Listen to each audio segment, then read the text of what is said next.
A plucky brigade agent missing. And some damn fool possibly setting free an ancient evil.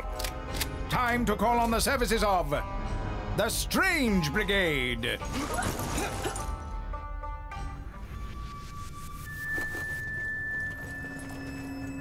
Unexplored caves and mysterious ancient ruins? What's the worst that could happen? Life is a stressful experience for pretty much everyone. It's the reason for the massive scale and longevity of the entertainment industry, including video games. There's a wonderful sort of catharsis in channeling your stresses into a virtual world and leaving them there when you finally decide to turn it off. Sometimes those games are artistic thought experiments meant to make you think about the universe and existence. Sometimes, though, it's fun to just blow shit up and feel like a superhero. Strange Brigade is an example of the latter. It's an unpretentious action game where you can mow down hordes of enemies with a big dumb grin on your face. Strange Brigade even manages to make you laugh while you do it. The game's humorous writing and satisfying gameplay combined with its excellent multiplayer conducive design make for a thoroughly entertaining experience both in single and multiplayer. The game takes place in the 1930s and features a 4-person group known as, you would guess, the Strange Brigade, who are on a mission to defeat the evil Egyptian witch queen Seteki, stopping her from doing the typical witch queen thing and taking over the world with her horde of undead minions. This mission brings our Zeppelin-riding group of heroes through Egyptian ruins, caverns, and run-down towns, mowing down swarms of reanimated corpses along the way. The horde fighting is the most prominent gameplay feature, and it's well suited for this experience. The size of the hordes are rarely more than you can handle, but they'll certainly keep you on the edge of your seat as you dodge roll to safety. To handle the massive hordes, though, you'll have to be crafty, using your explosives and the traps around the battlefields to eliminate large chunks of enemies all at once. Fears of being gored by a charging Taurus are melted like butter when a well-timed trap sparks a chain reaction of explosions, killing dozens of mummies in a matter of seconds. However, not all the enemies you face will be those skinny mummies from the early going. You'll also find yourself locked in heated battles with all sorts of skeletons. Pirate skeleton ghosts, and more. The game has style, and has a special way of addressing all these enemies in a unique fashion. Sure, we've shotgunned zombie hordes to death in plenty of games, but what sets Strange Brigade apart is its stellar writing and its narrator.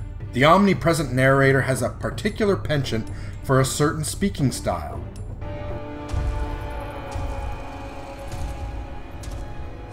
Good Lord! Nefarious necromancy! He's initially irritating, but eventually endears the player with hilarious hammering of similar syllables. It doesn't hurt that what he says is actually pretty funny. The game even takes a page out of the Stanley Parable playbook. If the player stands around still for too long, the narrator will remark, getting sassy and huffing about the player, ignoring him.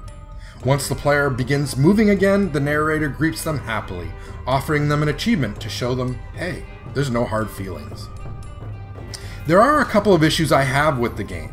The gameplay is a bit repetitive. You fight a horde of mummies, move to the next area, and you fight another horde. The melee can also feel a bit bizarre, as satisfying as it is to send a mummy flying back with a swift uppercut to the jaw. The snap to the fixed animation that plays whenever you punch is a bit jarring, and makes the ordeal feel a bit clunky. Not only is it disorienting, but the overlong follow-through leaves the player open to attacks from other enemies. It can also be a bit bizarre that the narrator always calls you Brigade, even though you're playing single player. There are some balancing issues as well.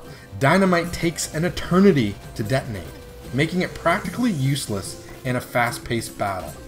Sniper rifles have little purpose in the game, where the majority of enemies are fought at close range, and hitboxes are tightly wrapped around their scrawny bodies. These balancing issues do limit the effective character loadouts, which were already quite limited. Content in general could be expanded, especially if it's on the level of the current game. The stuff that's there is great, but there's not enough there to make it feel like a great game. Even in the form of DLC, additional campaigns would be well received. Exploring different themes with the same characters would be an absolute joy. This IP has a lot of potential. I just hope Rebellion capitalizes on it properly. Right now though, content is a little lacking. Strange Brigade brought me the most laughs of any game I've played in a long time, and it really packs the fun to boot. The narrator's wit brings so much personality to a premise that we've seen before that it feels like an entirely new experience. The style and aesthetic of the game reflects the layer of polish that can be felt in the level design and combat, and adds to the player's lighthearted destruction of the undead masses. As usual, a major part of my decision of whether or not to recommend that you buy this game comes down to the price and what you're getting for your money. Strange Brigade is certainly fun in multiplayer and otherwise, and from a gameplay perspective, I would love to recommend the game. However, I'm conflicted on the monetary level.